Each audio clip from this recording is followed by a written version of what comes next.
Smiley water ఎవరు పెట్టినారు? నువ్వే చెప్పినావు కదా డాడీ.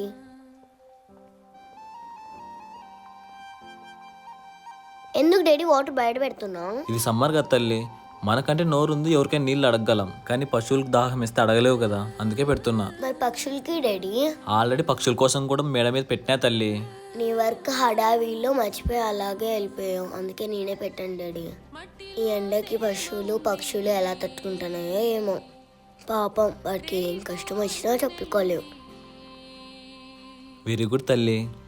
రోజు మన కళ్ళ ముందర తిరిగే స్ట్రీట్ డాగ్ చూడండి, మురికి నీళ్ళు తాగుతున్నాయి. ఇక్కడ చూడండి పక్షి, దీనికి దాహం వేసి నీళ్ళ కోసం వెతికి వెతికి అలసిపోయి కింద పడిపోయింది. చివరికి ఎవరో ఒక మనసున్న మహారాజు దానికి నీళ్లు పోయడంతో బతికి బయటపడింది. మీకున్న బిజీ స్కెడ్యూల్లో ఒక్క నిమిషం వాటి కోసం కేటాయించి నీళ్లు పెట్టండి. మీరు కూడా సమ్మర్లో ఇలా వాటర్ పెట్టండి ఫ్రెండ్స్. పక్షుల్ని జంతువుల్ని కాపాడండి ఫ్రెండ్స్.